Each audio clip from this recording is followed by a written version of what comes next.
नमस्कार दोस्तों, target with PS Parihar channel में आपका स्वागत है। सुबह की इस वीडियो में ऐसी सूचनाएं होती हैं जो विभिन्न समाचार पत्रों पर छाई हुई होती हैं और विद्यार्थियों के लिए आवश्यक होती हैं। तो आइए शुरू करते हैं और देख लेते हैं कि आज के समाचार पत्रों में ऐसी कौन कौन सी सूचनाएं हैं। तो वीडियो को जल्दी से लाइक कर दें, शेयर कर दें। जिन छात्रों ने चैनल को अभी भी सब्सक्राइब ना किया हो तो जल्दी से सब्सक्राइब कर लें ताकि आप लोगों को भी इसी तरह की ऑथेंटिक अपडेट्स मिलती रहें। आगे बढ़ने से पहले एक और सूचना है कि अगर आप लोग सिविल सर्विस की तैयारी कर रहे हैं, चाहे वो संघ लोक सेवा आयोग की परीक्षा, चाहे वो यूपीएससी की परीक्षा हो या यूपीपीएससी की परीक्षा हो या बीपीएससी की परीक्षा हो या झारखंड पीसीएस की परीक्षा हो, आप लोग ग्रेडअप पर जाकर के अपनी तैयारी पूरी कर सकते हैं क्योंकि ग्रेडअप में बहुत सारे लाइव कोर्स उपलब्ध हैं, ऑनलाइन मॉक टेस्ट उपलब्ध है, फुल कोर्स उपलब्ध है, क्रैश कोर्स उपलब्ध है।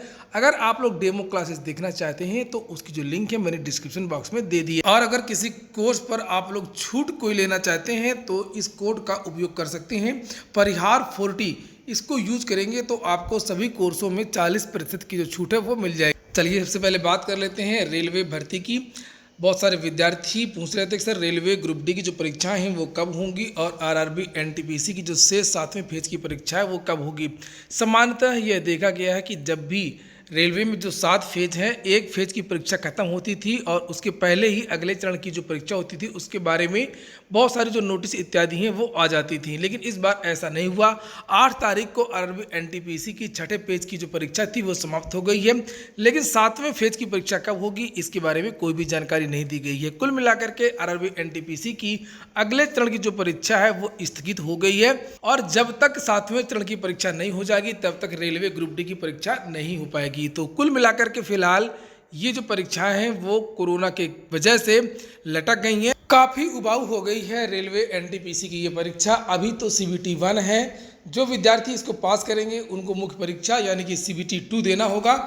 यहाँ पर नीचे लिखा हुआ है कि 7वें फेज के एग्जाम को लेकर के बोर्ड की तरफ से अभी कोई भी नोटिफिकेशन जारी नहीं किया गया है। इससे पहले सभी फेज के लिए एक फेज के एग्जाम खत्म होने से पहले ही अगले फेज का नोटिफिकेशन जारी कर दिया जाता था। कुल मिलाकर के कोरोना की वजह से जिस तरीके से सभी भर्तियां लटक चुकी हैं, सभी सरकार के जो कार्य हैं वो रुक गए हैं, उसी तरीके से आपकी जो रेलवे की भर्ती की परीक्षा है, चाहे वो रेलवे ग्रुप डी की हो चाहे वो रेलवे एनटीपीसी की हो, पूरी तरीके से लटक चुकी है।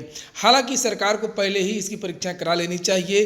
3 साल पहले इसके आवेदन हुए थे, उसके बाद में जो परीक्षा एजेंसी नहीं मिल रही थी, जब विद्यार्थियों ने बहुत सारे आंदोलन किए, धरना प्रदर्शन किए, तब जाकर के परीक्षाएं शुरू हुई और इतनी स्लो और धीमी गति से परीक्षाएं हुई ताकि वो अभी तक पूरी ही नहीं हो पाई। इसके बाद में अगली जो सूचना है वो है यूपी बोर्ड की। एक बार फिर से आप लोगों को याद दिला दूं कि अगर आप लोगों ने वीडियो को लाइक ना किया हो तो लाइक कर दें और जिन छात्रों ने चैनल को अभी भी सब्सक्राइब ना किया हो तो सब्सक्राइब अवश्य कर दें। अगली जो सूचना है वो है यूपी बोर्ड परीक्षाओं की। यहाँ पर लिखा है कि यूपी बोर्ड परीक्षाएं 20 मई के बाद।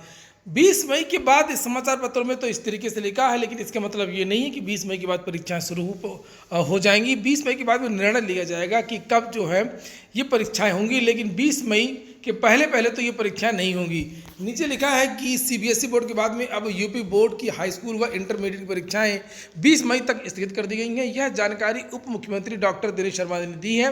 विश्वविद्यालयों व महाविद्यालयों की परीक्षाएं भी 15 मई तक स्थगित कर दी गई हैं। उन्होंने बताया कि मुख्यमंत्री योगी आदित्यनाथ की अनुमति के बाद यह निर्णय लिया गया है। मुख्यमंत्री ने सभी शिक्षण संस्थानों को 15 मई तक बंद रखने के निर्देश भी दिए हैं। इस दौरान कोई भी परीक्षा नहीं होगी, कोई भी, मतलब प्रतियोगी की बात केवल यही नहीं है केवल कि बोर्ड परीक्षा नहीं होंगी, कोई भी परीक्षाएं नहीं होंगी। आप यहाँ से प्रतियोगी परीक्षा के बारे में भी समझ सकते हैं कि उत्तर प्रदेश में 15 मई तक कोई भी प्रतियोगी परीक्षा नहीं होगी, चाहे वो एडेड जूनियर की परीक्षा हो या अन्य कोई परीक्षा हो, जो भी 15 मई की पहले होती थी। हालांकि ये जो तारीख है वो आगे बढ़ाई जाएगी और बहुत सारे विद्यार्थी पूछते सक कि बीएड की परीक्षा हो पाएगी या नहीं हो पाएगी।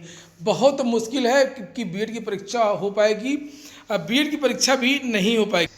यहाँ पर आगे लिखा है कि यूपी बोर्ड की दोनों परीक्षाएं 8 मई से शुरू होने वाली थी। इन परीक्षाओं में लगभग 56 लाख परीक्षार्थी शामिल होंगे। अब परीक्षाओं की नई तिथि के बारे में अगला निर्णय मई के पहले हफ्ते में लिया जाएगा। डॉक्टर शर्मा ने बताया कि अभी केवल ऑनलाइन कक्षाएं ही संचालित की जाएंगी। परिसर में शिक्षकों की उपस्थिति के संबंध में कुलपति प्रधानाचार्यों द्वारा निर्णय लिया जाएगा और उन्होंने कहा कि विश्वविद्यालय और महाविद्यालय में कार्यरत समूह घा के कर्मचारियों की 50% उपस्थिति सुनिश्चित करने के लिए साप्ताहिक रोस्टर इस प्रकार तैयार किया जाए कि कर्मचारी एक दिन छोड़ करके कार्यालय में आए। और एएमयू की भी परीक्षा स्थगित हो गई है। नीट पीजी की भी परीक्षा स्थगित हो गई है। पोस्ट ग्रेजुएशन के लिए जो इंट्रेंस एग्जाम होना था उसको भी स्थगित कर दिया गया है। लिखा है देश में कोरोना मामलों को देखते हुए 18 अप्रैल को प्रस्तावित नीट पीजी परीक्षा को टाल दिया गया है। केंद्रीय मंत्री हर्षवर्धन ने गुरुवार को यह जानकारी दी है। बहुत सारे विद्यार्थी ये भी पूछ रहे थे कि क्या सीबीएसई की तरह जो उत्तर प्रदेश के जो छात्र हैं बोर्ड परीक्षाओं के, उनको भी प्रमोट कर दिया जाएगा। जैसे सीबीएसई ने कहा है कि जो 10वीं के जो छात्र हैं 10वीं की परीक्षा नहीं होगी और 10वीं के छात्रों को प्रमोट कर दिया जाएगा और उसके लिए कुछ मानदंड अपनाए जाएंगे जिन्हें ऑब्जेक्टिव क्राइटेरियन कहा जाता है और उस आधार पर उनको प्रमोट किया जाएगा और उनको नंबर भी दिए जाएंगे, उनको अंक भी दिए जाएंगे, उनको पास भी किया जाएगा। तो उत्तर प्रदेश में ऐसा नहीं है, चूँकि यूपी बोर्ड और सीबीएसई बोर्ड में काफ़ी अंतर होता है। सीबीएसई बोर्ड में प्रत्येक महीने टेस्ट होता है, सेमेस्टर एग्जाम होते हैं, प्री बोर्ड होता है और ये जो जितने भी नंबर होते हैं इनके जो मूल्यांकन होता है वो ऑनलाइन होता है और यूपी बोर्ड में ऐसा कहीं कुछ होता नहीं है।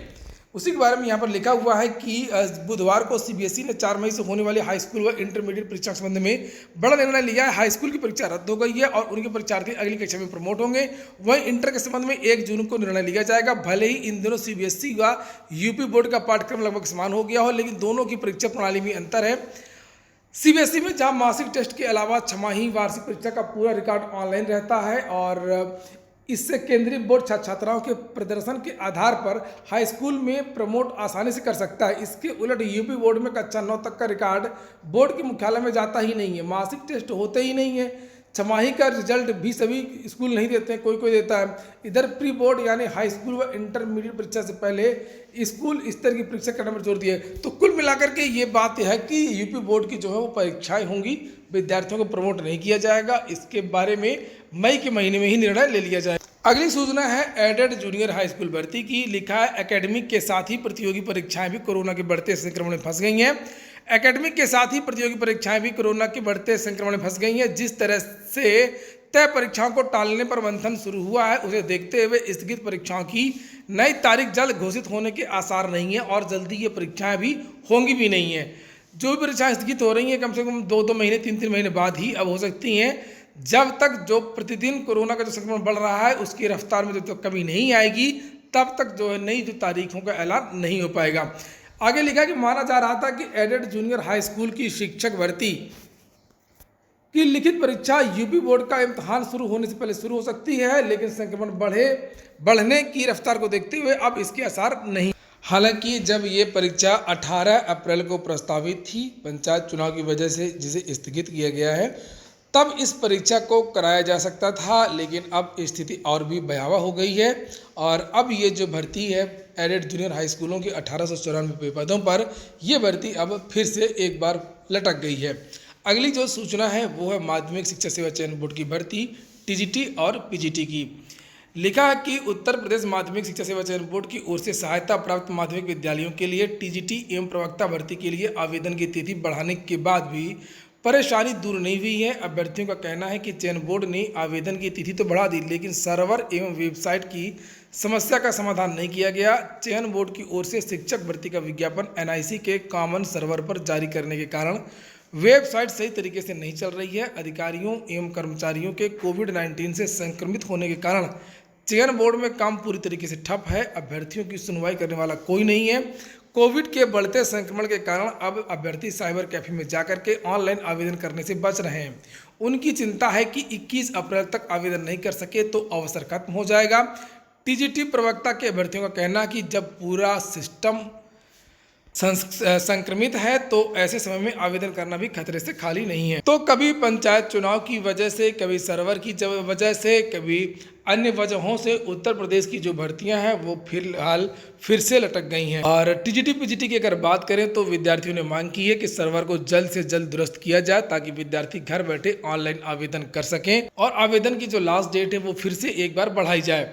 अगली कुछ सूचनाएं हैं उत्तर प्रदेश लोक सेवा आयोग की। लिखा हुआ है कि 17 तारीख को उत्तर प्रदेश लोक सेवा आयोग के जो चेयरमैन है वो रिटायर हो रहे हैं और रिटायर यानी कि 17 तारीख कल है और उसके पहले ही बहुत सारे जो परिणाम हैं वो जारी किए जा सकते हैं। आज या कल में बहुत सारे जो परिणाम हैं वो उत्तर प्रदेश लोक सेवा आयोग द्वारा जारी किए जा सकते हैं।